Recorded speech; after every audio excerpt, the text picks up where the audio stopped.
নমস্কার। এই মুহূর্তে কেন্দ্রীয় অর্থমন্ত্রী নির্মলা সীতারামন তিনি বাজেট পেশ করছেন এবং বাজেট পেশ করার সময় তিনি যে বক্তব্য দিয়েছেন, বিগত 10 বছরে অর্থনীতির বিরাট ভোল বদল হয়েছে। অর্থাৎ অর্থনীতি, ভারতের যে অর্থনীতি সেই অর্থনীতি এগিয়ে যাচ্ছে, অর্থনীতির বিরাট পরিবর্তন হয়েছে। এই বলেই কিন্তু তিনি তার প্রথম যে অন্তর্বর্তীকালীন যে বাজেট অর্থাৎ 2024-এর বাজেট তিনি পেশ করতে শুরু করেছেন। এবছরের বাজেট অত্যন্ত গুরুত্বপূর্ণ, তার কারণ হচ্ছে দুটি কারণ মূলত। একটি হচ্ছে সামনেই লোকসভা, অর্থাৎ কেন্দ্রীয় অর্থমন্ত্রী এবছর বাজেটে খুব একটা সংস্কারমুখী হবে না, সেটাই কিন্তু অর্থনীতিবিদদের একাংশ বলছেন। বরঞ্চ অনেক বেশি উদার মনস্ক হবেন এবং অনেক বেশি সামাজিক প্রকল্পে এই মুহূর্তে কেন্দ্রীয় অর্থমন্ত্রী নির্মলা সীতারামন তিনি তার বাজেট সেই গতিতেই নিয়ে যাবেন। কিন্তু ভারতের যে আর্থিক হাল ফেরাতে, অর্থাৎ চীন, রাশিয়া, আমেরিকা, জার্মানি, জাপান, এই যে দেশগুলির সঙ্গে এক মানচিত্রে আসার জন্য মোদী সরকারের যে স্বপ্ন, সেই স্বপ্নকে সার্থক করতে হলে অর্থনীতির ভাষায় কিন্তু কিছু পেপটক কিন্তু কেন্দ্রীয় অর্থমন্ত্রীকে দিতে হবে। অর্থাৎ সংস্কারমুখী বাজেট কিন্তু পেশ করতে হবে। কিন্তু যেহেতু ওই যে বললাম, ভারতের অর্থনীতির সঙ্গে একটা রাজনীতির সবসময়তেই সম্পর্ক থাকে। কারণ রাজনীতি এমনই একটা বিষয় যেখানে হচ্ছে ভোট, অর্থাৎ ভোট মেশিনারিকে আজকে কার্যত ফলো করতে হবে কেন্দ্রীয় অর্থমন্ত্রী নির্মলা সীতারামন।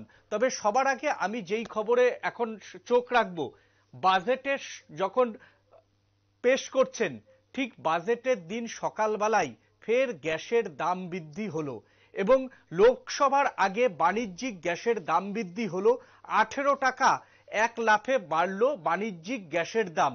কেন্দ্রীয় অর্থমন্ত্রী নির্মলা সীতারামন যখন আজকে প্রথমে তার যে দপ্তর অর্থাৎ অর্থমন্ত্রকে যখন তিনি প্রবেশ করছেন, ঠিক সেই সময়তে সকালবেলা একেবারেই বাজেটের দিন 18 টাকা দাম বৃদ্ধি হয়েছে বাণিজ্যিক গ্যাসের দাম।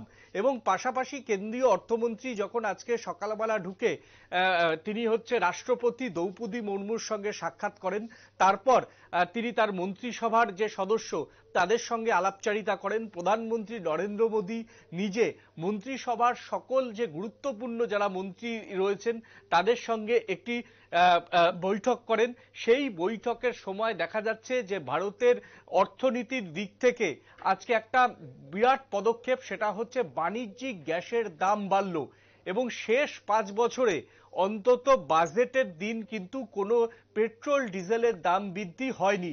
অর্থাৎ তাহলে কি ভারতের যে অর্থনীতি বা নির্মলা সীতারামনের যে অর্থনীতি, সেই অর্থনীতি কি আজকে সংস্কারমুখী, তা নিয়েই কিন্তু প্রশ্ন উঠছে। এই মুহূর্তে আমি পুরো বিষয়টা নিয়ে চলে যাব। অর্থাৎ বাণিজ্যিক গ্যাসের দাম কত টাকা বেড়েছে, তার প্রভাব মার্কেটে কিভাবে পড়তে শুরু করেছে, সাধারণ মানুষের কি বক্তব্য, ছোট ব্যবসায়ীদের কি বক্তব্য, এই নিয়ে এবার আমি কথা বলে নেব। নিউজ রুম থেকে আমাদের প্রতিনিধি শতাব্দী রয়েছেন।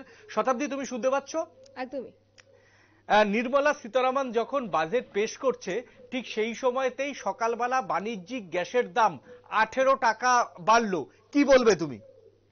দেখো, 1 ফেব্রুয়ারি বাজেট অধিবেশনের কথা ছিল। রীতিমতো বলা যায় একইভাবে সেই নিয়ম অনুসারেই বাজেট পেশ করা হচ্ছে। তবে সেক্ষেত্রে বলা যায় যে এই বাজেট নিয়ে কিন্তু কয়েকদিন ধরে আমরা তুলে ধরছিলাম। অর্থাৎ প্রথমে বলা যায় আজকে সকাল 9টায় ঠিক 9 ঘটিকা নাগাদে কিন্তু নির্মলা সীতারামন ঠিক তার বাড়ি থেকে বেরিয়েছেন এবং বলা যায় যে 10:30টার মধ্যে তার সংসদে পৌঁছানোর কথা। সেই মতোই চলছে একইভাবে এবং সেক্ষেত্রে বলা যায় এই যে সময়টাতে দাঁড়িয়ে আমরা এই খবরটা ব্রেক করছি, এই সময়টাতে কিন্তু বলা যায় ইতিমধ্যেই অধিবেশন শুরু হয়ে গেছে। তবে সেক্ষেত্রে বলে রাখি যে বাজেট পেশ করার আগে কিন্তু তিনি যে তার অর্থ মন্ত্রকের যে অফিসাররা রয়েছেন বা যারা আধিকারিকরা রয়েছেন তাদের সঙ্গে বৈঠক করার কথা ছিল এবং সেইভাবেই তিনি বৈঠক করেছেন। এবং পাশাপাশি বলা যায় প্রধানমন্ত্রীর সঙ্গেও তিনি দেখা করেছেন এবং প্রধানমন্ত্রীর সঙ্গে দেখা করে বেশ কিছু বিষয় সম্পর্কে তিনি আলোচনা করেছেন। এছাড়া তোমার বলে রাখি যে এই বাজেট পেশ করার আগে কিন্তু প্রধানমন্ত্রীর বলা যায় কেন্দ্রীয় মন্ত্রিসভার নেতৃত্বদের সঙ্গেও তিনি আলোচনা করেছেন। তবে এই বাজেট পেশ করার আগে একটি বড় ইতিহাস কিন্তু এবার সামনে এসেছে। তবে কি সেই ইতিহাস তা কিন্তু অবশ্যই প্রশ্ন থাকে। তাহলে বলে রাখি যে এবারে যে বাজেট পেশ করা হচ্ছে অর্থাৎ প্রধানমন্ত্রীর নেতৃত্বাধীন 2024-এর বলা যায় যে তোমার লোকসভা নির্বাচনের আগে ঠিক অন্তর্বর্তীকালীন যে বাজেট পেশ করা হচ্ছে সেই ক্ষেত্রে কিন্তু এই স্বাধীন ভারতে এই প্রথমবার টানা কোনো মহিলা অর্থমন্ত্রী এবার বাজেট পেশ করছেন। একেবারে বলা যায় তা কিন্তু অনেকটাই ইতিহাস, অর্থাৎ টানা ষষ্ঠবারের মতো তিনি বাজেট পেশ করছেন। এছাড়াও বলা যায় প্রথমবার কোনো মহিলা কেন্দ্রীয় অর্থমন্ত্রী তিনি বাজেট পেশ করছেন, অথবা বলা যায় ভারতবর্ষে এই প্রথমবার একটা ইতিহাস বা যা কিনা নজির গড়ছে। এবং এর পাশেও তোমাকে বলে রাখি যে এই বাজেট পেশ করার আগে এবার কি খবর উঠে এসছে, প্রথমে সকালেই কিন্তু বাজেট পেশ করার ঠিক কিছুক্ষণ আগে আমাদের কাছে খবরটি এসেছে, যেখানে বলা হয়েছে যে গ্যাসের দাম বাড়ছে। তবে সেক্ষেত্রে ঘাবড়ানোর কোনো কারণ থাকছে না, কেননা বলা যায় যে এই ক্ষেত্রে বাণিজ্যিক গ্যাসের দাম বাড়ছে, অর্থাৎ 19 কেজি যে সিলিন্ডার রয়েছে সেই সিলিন্ডারের দাম বাড়ানো হচ্ছে, এবং বাড়ির গ্যাসের রান্নার বা গৃহস্থলীতে ব্যবহৃত যে রান্নার গ্যাস তা কিন্তু আপাতত কোনো খবর থাকছে না, তা কিন্তু স্থিমিতই থাকছে।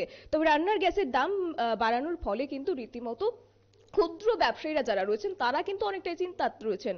অর্থাৎ এই যে পুরো বছরে যে 2023-24 অর্থ বছর ঘিরে কিন্তু বলা যায় যে এই গ্যাস সিলিন্ডারের দাম কিন্তু রীতিমতো চড়ছে। কখনো কখনো বা লক্ষ্য করা গেছে 100 টাকা, কখনো বা 120 টাকা, কখনো বা তা কিন্তু 150 টাকারও গণ্ডি পেরিয়েছে। অর্থাৎ বলা যায় পুরো তোমার বলা যায় এই তবে যে বলা যায় এই বছরে কিন্তু শতাব্দী শতাব্দী তোমাকে আমি একটু থামাবো, এবার একটু থামাবো এই মুহূর্তে। তোমার কাছে যে প্রশ্নটা করব, এই যে বাণিজ্যিক গ্যাসের দাম বাড়লো, বাণিজ্যিক গ্যাসের দাম বাড়লে আমাদের ভারতের অর্থনীতিতেও কিন্তু একটা প্রভাব পড়ে। তার কারণ হচ্ছে ভারতীয়রা যারা দিনমজুর, যারা পরিযায়ী শ্রমিক, যারা সাধারণ কর্মী, আইটি সেক্টরের কর্মী, তারা কিন্তু সবাই বাইরের খাবারের উপর তাদের নির্ভর করতে হয়। অর্থাৎ যে সকল ভারতীয়রা সকালবেলা বাড়ি থেকে 9টার সময় বেরোয়, 10টার সময় অফিসে জয়েন করে, তারা কিন্তু তাদের একবেলার খাবার বা দুবেলার খাবার তারা সবাই কিন্তু বাইরে খায়। সেই ক্ষেত্রে তারা যে ফুডের হোটেলগুলি রয়েছে, যেগুলো স্ট্রিট ফুডের দোকান রয়েছে, সেই সমস্ত জায়গায় কিন্তু তাদের খাওয়া দাওয়া করতে হয়। এবং ভারতীয়দের মধ্যে কিন্তু একটা চা পানের একটা সবসময়তেই ভারতীয়রা চা পান করতে ভালোবাসেন, অনেকেই একাধিকবার চা পান করেন। এবং চা পান যারা করেন তারা কিন্তু সবাই বড় ক্যাফেতে যান না, সবাই কিন্তু রাস্তার পাশে যে ছোট ছোট চায়ের স্টলগুলি রয়েছে তার উপরেই কিন্তু নির্ভরশীল হয়। সেই ক্ষেত্রে এই যে গ্যাসের দাম বৃদ্ধি, বাণিজ্যিক গ্যাসের দাম বৃদ্ধি, এই দাম বৃদ্ধিতে লাফিয়ে লাফিয়ে দেখছি আমরা, তুমি যেমনটা বলছিলেন, খুব সুন্দরভাবে ব্যাখ্যা করছিলেন যে বাণিজ্যিক গ্যাসের দাম বৃদ্ধিতে এই খাবারের দামগুলো বাড়তে পারে। তাহলে আগামী দিনে কতটা প্রভাব আসতে পারে? যারা পরিযায়ী শ্রমিক তাদের কি বাড়তি ব্যয় করতে হবে? জিনিসপত্রের দাম, খাবারের দাম কি বিশেষ করে বাড়তে পারে? কি বলছেন যারা ছোট ছোট ব্যবসায়ী, স্ট্রিট ফুডের খাবারের দোকান চালান, যারা ছোট ছোট হোটেল চালান, তারা কি বলছে এই দাম বৃদ্ধিতে? তাদের সঙ্গে কথা বলে তুমি কি জানতে পারলে সকালবেলা, সেটা যদি একবার দর্শকদের জানাও। দেখো, সকাল যেমনটা বলেছো যে চায়ের দোকান, সেক্ষেত্রে বলা যায় সকালে উঠেই কিন্তু অনেকেই চায়ের দোকান যায়, অর্থাৎ চা খাবার জন্য। সেক্ষেত্রে বলা যায় অন্যান্য যে রীতিমতো ছোট ছোট স্টলগুলি রয়েছে বা ফুটপাতে যে দোকানগুলি রয়েছে তাদের ক্ষেত্রে কিন্তু অনেকটা চিন্তার বিষয়, কেননা গত আর্থিক বছরও লক্ষ্য করা গেছে যে তোমার গ্যাসের দাম বাণিজ্যিক ক্ষেত্রে কিন্তু বাণিজ্যিক সিলিন্ডারের গ্যাসের দাম অনেকটাই বৃদ্ধি পেয়েছে। এই জায়গায় রীতিমতো চিন্তায় ছিল যারা রেস্তোরাঁগুলি ছিল, পাশাপাশি বলা যায় ছোট ব্যবসায়ীরাও অনেকটাই চিন্তায় ছিল। এছাড়া যারা সাধারণ মানুষদের ক্ষেত্রে কিন্তু অনেকটাই চিন্তা ছিল, কারণ তারা কোনো রাস্তায় বেরোতে গেলে কিন্তু একটা খাবারের দিকে একটা লোভ যায় অনেকের। তবে সেক্ষেত্রে রেস্তোরাঁই বলো বা ছোট দোকানগুলি বলো, এই ক্ষেত্রে কিন্তু খাবারের দাম অনেকটাই বৃদ্ধি পায়। সাধারণ মানুষের ক্ষেত্রে অনেকটাই বলা যায় যে হাত পড়তে হয়। এই জায়গায় দাঁড়িয়ে আজকেও একইভাবে লক্ষ্য করা গেছে যে তোমার বাণিজ্যিক গ্যাসের দাম বেড়েছে। অর্থাৎ সেক্ষেত্রে কিন্তু বলা যায় যে এই যে 2024-এর আগে 2024 লোকসভা নির্বাচনের আগে যে তোমার অন্তর্বর্তীকালীন বাজেট পেশ করা হচ্ছে, সেই ক্ষেত্রে কিন্তু আশাবাদী থাকে যারা ছোট ব্যবসায়ীরা রয়েছেন, সকলেই কিন্তু একটা আশাবাদী থাকে যে কি হতে চলেছে বা কেমন থাকবে এইবার বাজেটে। তবে সেক্ষেত্রে এবার বলে রাখি যে তোমার কোন জায়গায় কেমন দাম বাড়ছে। তবে সেক্ষেত্রে বলা যায় যে ভোটের আগে গ্যাসের দাম কমবে কিনা তা নিয়ে কিন্তু রীতিমতো একটা চর্চা শুরু হয়ে গেছে। তবে অন্তর্বর্তী বাজেটের দোরগোড়ায় পৌঁছেও কিন্তু রান্নার গ্যাসের স্বস্তির বার্তা তেমন ভাবে নেই। তবে যদিও ফেব্রুয়ারিতে হোটেল রেস্তোরাঁয় ব্যবহৃত বাণিজ্যিক সিলিন্ডারের দাম কিন্তু অনেকটাই বেড়েছে। এই জায়গায় তোমাকে জানিয়ে রাখি যে পয়লা ফেব্রুয়ারি সেক্ষেত্রে দাম বাড়ানো হয়েছে। নতুন মাসে গৃহস্থের 14.2 কেজি সিলিন্ডার একই থেকেছে। তবে বেড়েছে তোমার বাণিজ্যিক গ্যাসের দাম, অর্থাৎ 19 কেজি সিলিন্ডারের দাম বেড়েছে, যেখানে কিনা 18 টাকা বৃদ্ধি পেয়েছে।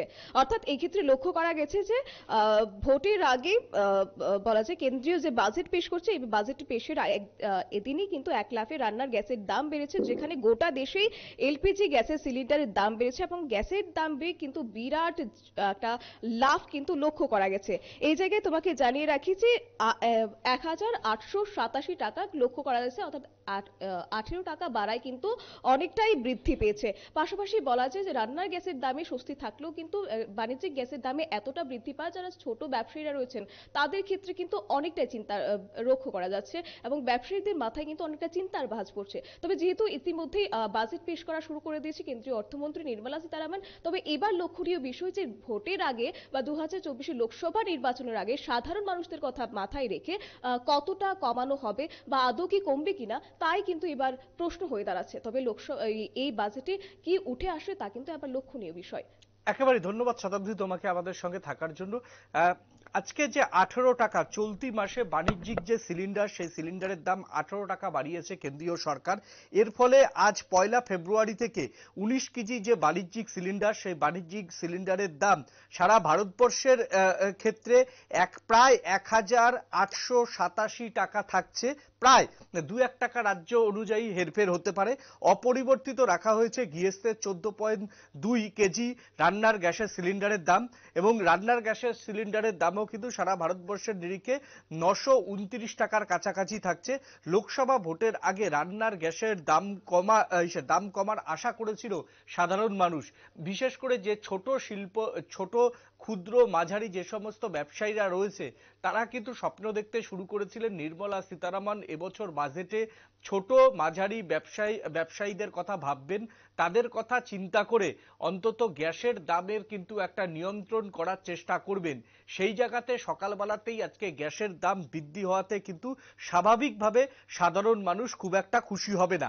এই মুহূর্তে যেটা কেন্দ্রীয় অর্থমন্ত্রী যেটা বলেছেন যে 3000 নতুন আইটিআই তৈরি করেছে কেন্দ্রীয় সরকার, 2047 সালের মধ্যে দেশের সব শ্রেণীর মানুষ যাতে সুবিধা পায় সেই লক্ষ্যেই কাজ করছে কেন্দ্রীয় সরকার। চাকরি ব্যবসায় সুযোগ বেড়েছে অর্থমন্ত্রী, সেটাও তিনি তার বলেছেন। দেশের উন্নয়নে সবাই যাতে সামিল হয় সেটা আমাদের সরকারের চেষ্টা, এবং দুর্নীতিমুক্ত ও স্বচ্ছ সরকার চালানোই আমাদের মূল লক্ষ্য বলে জানিয়েছেন কেন্দ্রীয় অর্থমন্ত্রী। এখনকার মতো ছোট্ট একটা ব্রেক নিয়ে নেব, এবং আপনারা কেউ কোথাও যাবেন না। বাজেটে যে সমস্ত গুরুত্বপূর্ণ দিক উত্থাপন আজকে করবেন সংসদে কেন্দ্রীয় অর্থমন্ত্রী নির্মলা সীতারামন, তার প্রত্যেকটা জিনিসের আপডেট আমরা আপনাদেরকে দেব, এবং সমস্ত বিষয়ের বিশেষজ্ঞদের মতামত নিয়েই আমরা আজকে খবর করব। উত্তর পূর্ব ভারতের একমাত্র বাংলা চ্যানেল নিউজ ভ্যানগার্ডে আজকে আপনারা বাজেট দেখুন। বাজেটের সব তাজা আপডেট আপনাদের কাছে সময়ে সময়ে আমরা নিয়ে আসবো বিশেষজ্ঞদের মতামত অনুযায়ী।